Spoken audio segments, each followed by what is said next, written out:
Hey, everybody. I want to welcome you to our midweek gathering. I am here on this Zoom call with Mike and Sally Brown. Mike and Sally are leaders at our church. Mike is a deacon, and Sally is our women's discipleship leader, and they have made an incredible impact on so many of your lives in our church, and they minister to so many people. And it's kind of funny as well. Their son Eric is also a deacon, and which is pretty neat. His wife is Alicia, who actually sung this last Sunday, and so we really, during this parenting series, this part of the midweek that we've been going through, we thought it'd be great to interview a couple that's been through it and walked through the different seasons of life. And when we think of just Mike and Sally and what they've been through, if you're unfamiliar with them or their story, they've dealt with a lot of different things from parenting a child with disabilities. Sally's had cancer. They dealt with the loss of a child. Mike's owned his own business, and Sally was a school teacher, and so they've got a lot of different experiences.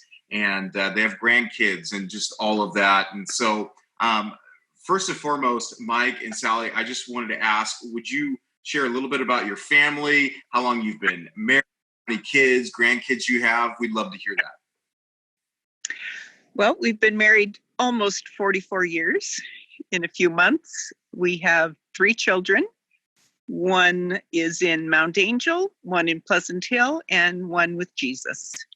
And we have 4 beautiful grandchildren. Wow. That's awesome. What were some of the things that, when we think about, we've been talking about discipling our kids, training up our kids, raising them. What are some things you intentionally did to disciple your kids? Well, we intentionally tried to do a number of things. I think we successfully made it a priority to be in fellowship as often as we could. Church was a high priority from way back. Even when they were infants, they were in the nursery. So that was always a priority, is to be a part of the church and to make sure that they were, they grew comfortable with that, and they saw that was a priority in our lives. I think the other thing that I did moderately successfully is make prayer a priority in their lives. We prayed with them every night, or nearly, and from an early age, impressed on them and tried to model for them the importance of having a real personal relationship with Jesus. Those are at least the 2 things that we did with some success.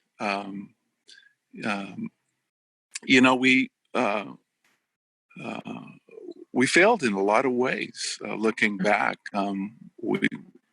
we have regrets, and there's things I certainly would have and should have done differently. I think,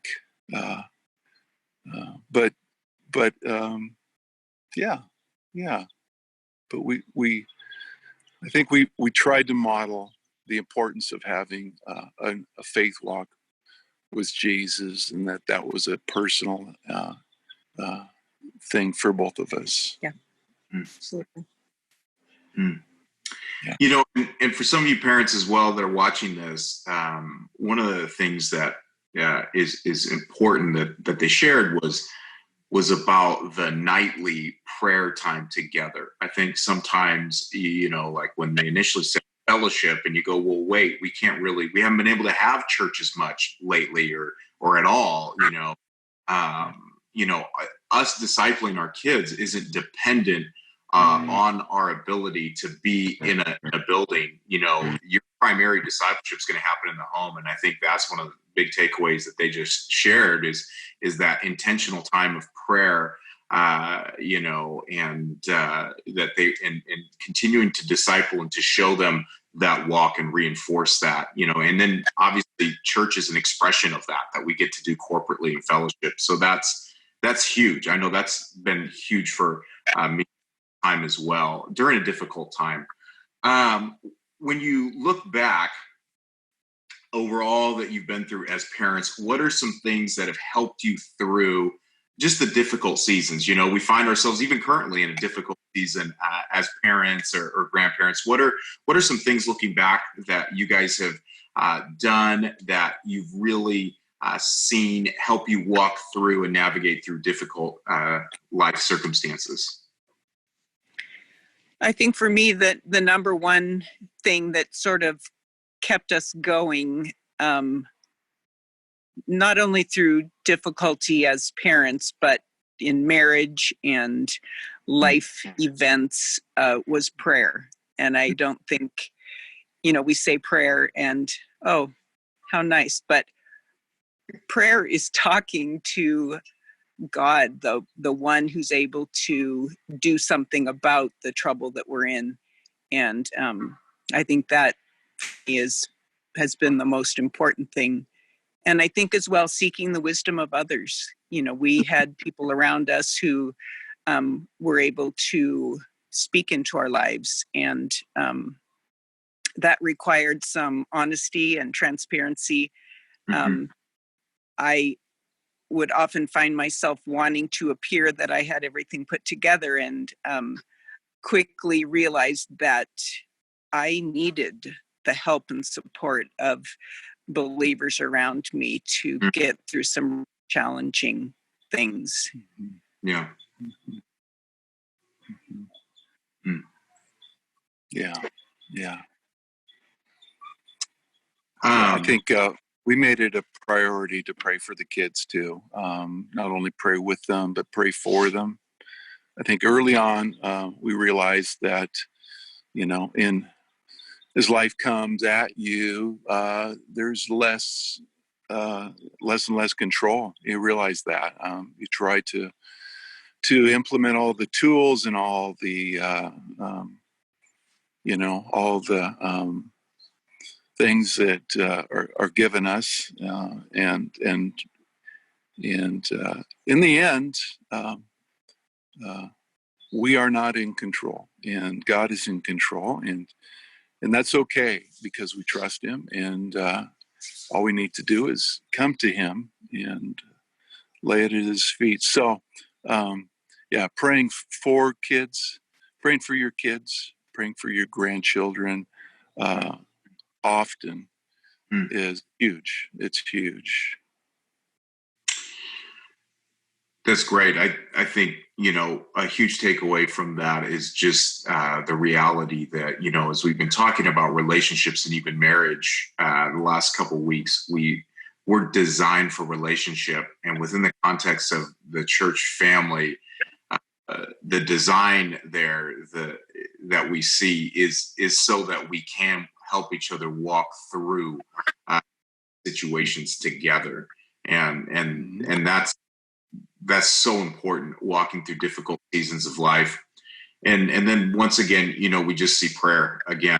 And I think the beauty of prayer is it continues to take the focus off yourself when you're praying for somebody else. And I think even as a parent, we tend to, even still with our kids, get consumed with how things are affecting us. And when we pray for these little ones, it brings back to how we can disciple and love and be there for them as well, and help them see Jesus in these difficult circumstances. I think those are huge, huge takeaways. You guys, we have a number of grandparents at our church that desire to see their grandkids follow Jesus. What are some things that you would encourage them to do to help their grandkids learn about Jesus and walk with Jesus? I think as grandparents, we need to set aside time to be with our grandchildren, to invest in them, to share our lives with them. I think not only modeling what it means to walk with Jesus, but to be vocal about our faith. I think as well, it's important to be honest and to speak from our experience, from our hearts. I think as well, it's so important to support our children as they raise our grandchildren, to trust God to lead them in discipling their children, our grandchildren, and to be available. I know many grandparents probably bring their grandchildren to church and their own children aren't believers. I think that relationship then is even more crucial, that they take the time to be with their grandchildren, to speak about Jesus, to model that. That's a pretty important role there. Yeah.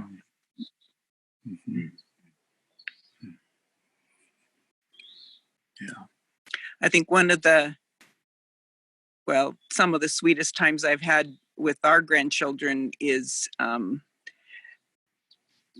we're playing board games or sitting by the pot fire. And just the one thing about grandparents is we have the time to sit and listen and ask questions, to inquire about, how are you doing, little one? To ask those questions and to not be in a rush. We're retired and can spend that time. And I think you'd probably agree that those have been some of our sweetest times and conversation. And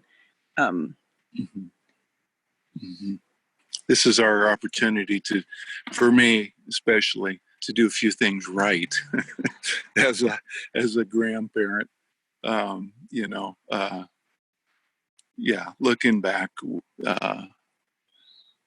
as parents, we get so busy in life, careers and so on. And as a grandparent, we appreciate the pressures of parenthood. And it's kind of our job to stand in the gap in prayer and in practical ways, and to, support our kids as they raise their kids. And what a privilege, what a privilege to support them. We don't want to be helicopter grandparents. There's always a temptation to be that, but so we stand and trust God to give them the wisdom to parent. And it really is a special time. So grandparenting is a blast. So that's neat. If you could encourage parents, we have all kinds of parents that are watching this, and they're different phases, whether they've got really young kids or they're in the middle school or high school, or they're releasing their kids, and if you had one thing that you could encourage them with, what would that be?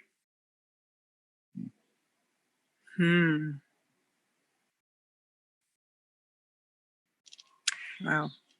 Well, I mean, again, we do our best as parents, but ultimately,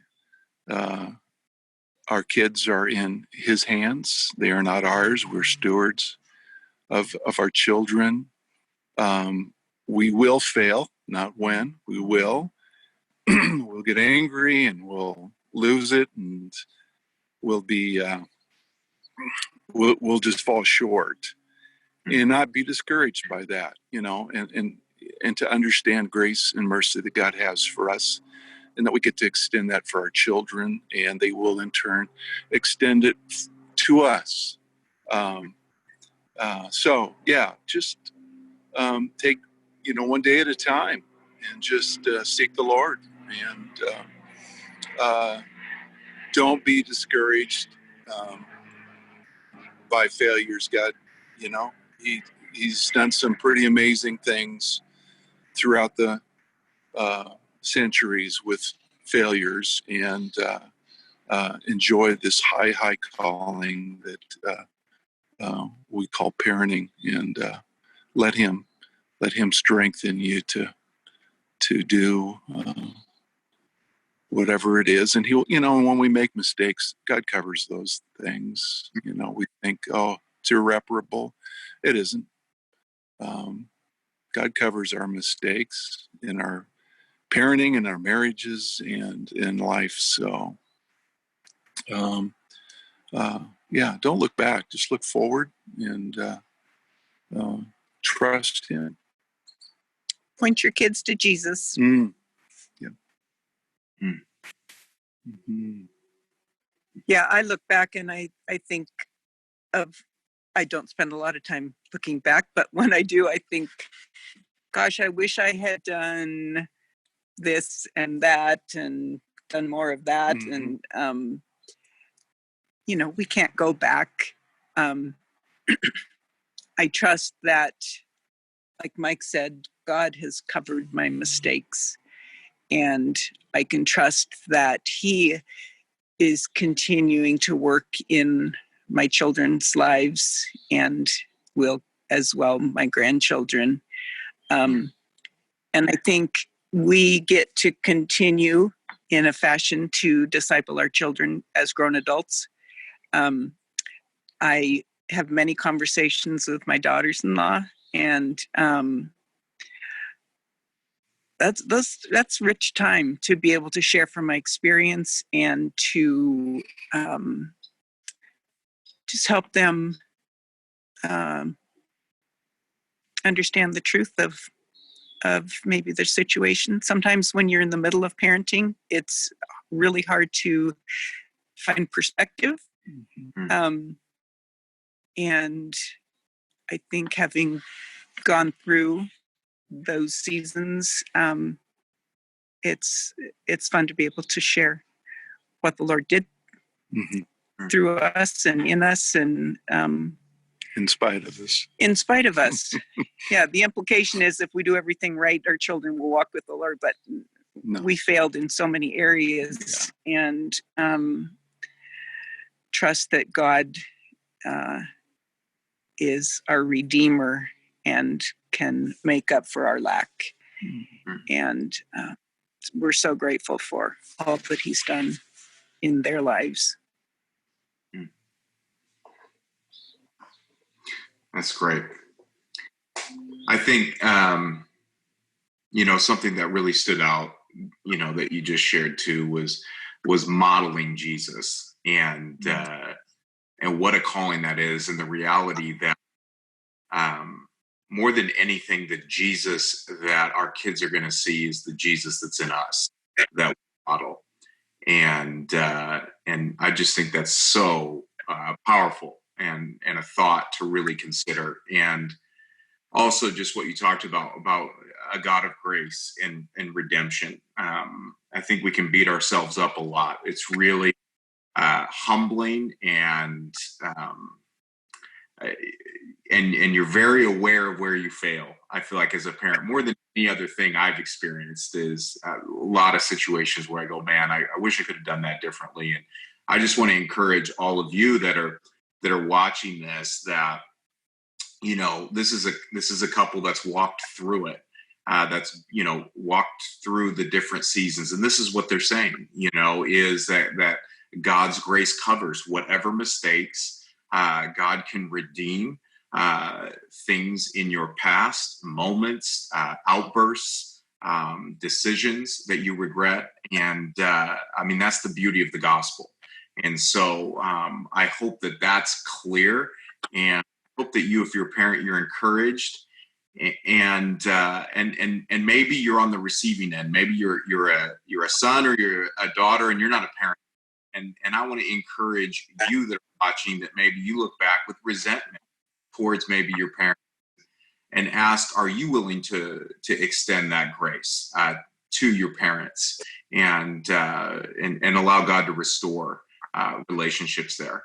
But Mike and Sally, thank you. Thank you for joining us. And they're in the middle of a home renovation project. That's why they're outside during this interview. But we're so thankful that you were willing to participate in this. And anyway, yeah, this has been great. So, church, want to encourage you, think about what we shared, what we talked about, what you heard, and then start putting it into practice. If your parents start putting some of these principles into practice and thinking about how you can apply these things to your life, and just trust and know that God is good, and He's in complete control in spite of us. Thank you for tuning in this week. We look forward to having whether you're at 10 a.m. online gathering or in person at 4 p.m. or 6 p.m. this Sunday, we look forward to seeing you. God bless you, and thanks again, Mike and Sally. Bye.